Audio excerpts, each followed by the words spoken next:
So this logic that somehow we have to protect the people and not tell them that this is not black and white because otherwise they will be fitna. Look around you, bro. How much more fitna you want before you say we're protecting them from fitna? والنجم إذا هوى ما ضل صاحبكم وما غوى. Make the most of this series by downloading our free workbook for a guided contemplation of this powerful surah. أعوذ بالله من الشيطان الرجيم. الذين يجتنبون كبائر الإثم والفواحش إلا اللمم إن ربك واسع المغفرة هو أعلم بكم إذ أنشأكم من الأرض وإذ أنتم أجنة في بطون أمهاتكم فلا تزكوا أنفسكم هو أعلم بمن اتقى رب اشرح لي صدري ويسر لي أمري واحلل عقدة من لساني يفقهوا قولي فالحمد لله والصلاة والسلام على رسول الله وعلى آله وصحبه أجمعين. Once again, everybody, assalamu alaikum wa rahmatullahi ta'ala wa barakatuh. We're going to get right into the study of ayah number 32. I introduced a brief translation of the ayah yesterday just to refresh our memory. It's made up of several parts, so keep up with me. It begins with describing the people who have excelled in the last ayah. Those who excelled, Allah will reward them with the very best. وَيَجْزِيَ الَّذِينَ أَحْسَنُوا بِالْحُسْنَى. Who are those people? The ones who يَجْتَنِبُونَ كَبَائِرَ الْإِثْمِ وَالْفَوَاحِشِ. Those who avoid or keep away from, keep a distance from major sins, the greatest of sins, and all forms of indecency. Inna rabbaka, and then he says, illa lamam, except for small slip-ups. Inna rabbaka wasi'ul maghfirah, no doubt your master is vast in forgiveness. Huwa a'lamu bikum idh ansha'akum min al-ardi, he knows you better when he brought you out from the earth. وَإِذْ أَنْتُمْ أَجِنَّةٌ فِي بُطُونِ أُمَّهَاتِكُمْ, and he knows you better from the moment you were hidden inside of the bellies of your mothers. فَلَا تُزَكُّوا أَنفُسَكُمْ, then don't consider yourselves or declare yourselves pure. هُوَ أَعْلَمُ بِمَنِ اتَّقَى, he knows better the person who has protected themselves. Now, lots of components to this. We're going to take the overarching philosophy, talking about the idea of major sins first. That already starts to indicate that there are categories of sins. There's things that are really, really bad. Kaba'ir al-ithm. Kaba'ir comes from kabira, big. So very big kinds of sins. And then by converse, it's already assumed that there are other sins that are not as big, right? Also, you should know that in this religion, there are deeds that have very high level importance. And then there are other deeds that have less and less importance. Even in the study of fiqh, you have things that are haram and things that are makruh, for example, or things that are fard and things that are mustahab, or things that are sunnah. And mandatory stuff, optional stuff, right? Absolutely cannot do is better if you don't do it. There's a degree, right? Now, the first thing I want you to understand is the Quran makes sure that we maintain a sense of priority and a sense of proportion. The way I want you to think about it is, there are some things that you absolutely must not do, or there are some things that you absolutely must do. And then like in school, your professor tells you, listen, you cannot cheat on the exam. You cannot plagiarize your term paper. Absolutely not. And he also says, don't be late to class, right? But he's not going to expel you from the university for being late to class. You cannot put those in the same category. You understand that, right? But if you're, and don't skip classes. But if you skipped a class or you skipped 2 classes, you're still not too bad of a place. You understand? But if you skipped every class the entire semester, but you handed in your term paper, is that still a problem? Yeah. So a small infraction, but done repeatedly, can become a big problem. It's a small infraction, but it's being done repeatedly. But the other thing is, if he says, don't come late to class, and you say, okay, fine, I won't come late to class, but you cheat on the exam. And then when he's expelling you from the university, you're like, I was never late, right?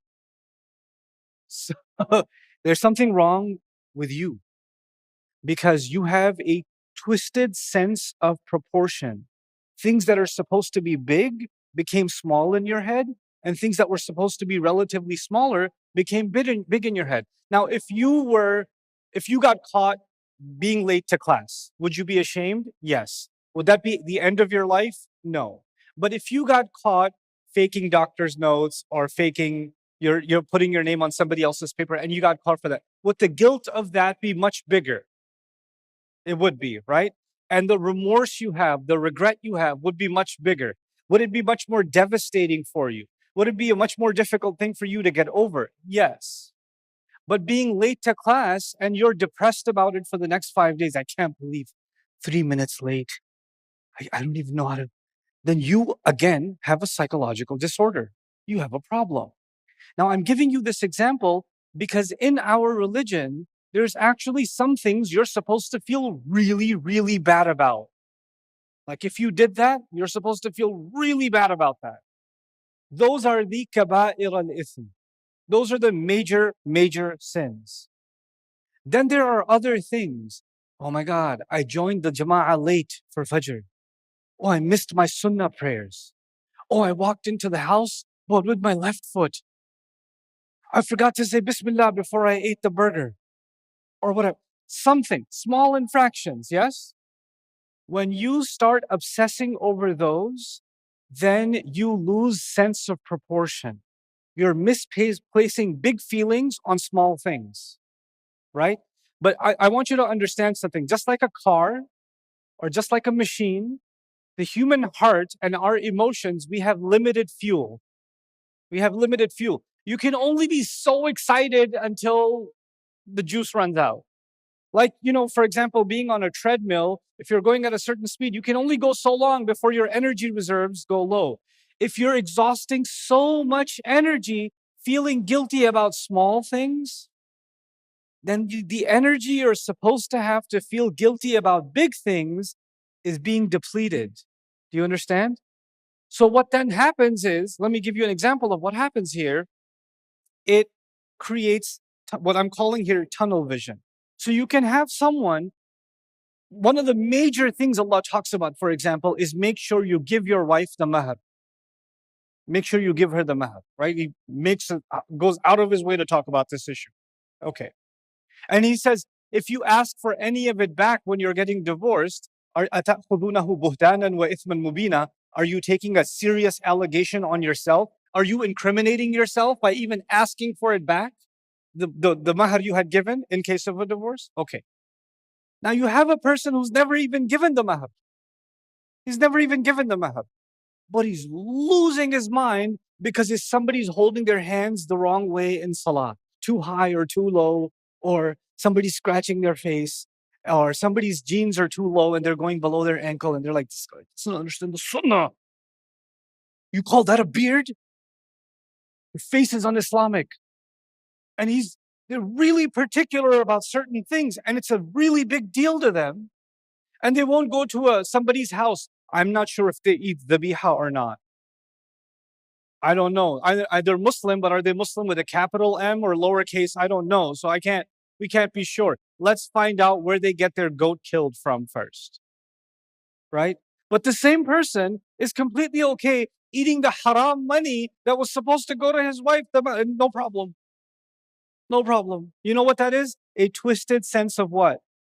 Proportion. These ayat, then when Allah says, the people who excel, they stay away from major sins. What does that tell you? They're vigilant, they're on guard about the right major things. And even though the smaller things are important, they're valuable, they don't get lost in them to the point and get obsessed with them to the point where the major things they're supposed to be dealing with are now getting lost. They're not even fulfilling those responsibilities. So the same way, lots of small deeds. The second issue, lots of small good deeds used to mask the seriousness of major bad deeds. This is again a twisted sense of proportion. A person says, listen, I know that's haram, but Allah is forgiving. And Allah is so forgiving. I'm so blessed. I get to do so much sadaqah in Ramadan. And I fast every Monday and every Thursday. And I do this and I do. And You've got lots of small good deeds going on, and you're secretly helping somebody get a job, and you're giving charity, and you're volunteering, and you're donating blood, and you're all this stuff. But all this stuff is really good. It feels good to do good things, but it's masking that something of the kaba'ir is actually going on. Yeah, I own like 4 liquor stores, but I mean, I use the money for a good cause. I go to Hajj every year with beer money, you know? So I don't drink it. I just drink the Zamzam when I go there. So you know, you still have a drinking problem, you know? So what happens then is when you have this twisted sense of proportion, you try to compensate for that in your own ways. You tell yourself, hey, listen, I know I'm messed up and I'm doing some kaba'ir al-ithm, but because I'm doing these little good things, it's not like Allah's not going to count any of it. So you're assuming that's how it works. In yattabi'una illa dhann. And you're hoping that because you love to do these good things, but you also love to do these major sins, that you can hold on to all of the stuff that you love and not step out of your comfort zone. وَمَا تَهْوَى الْأَنفُسِ. These ayat are, the concepts of these ayat are intertwined with each other. كِتَابٌ أُحْكِمَتْ آيَاتُهُ. A book whose ayat are stitched together with each other.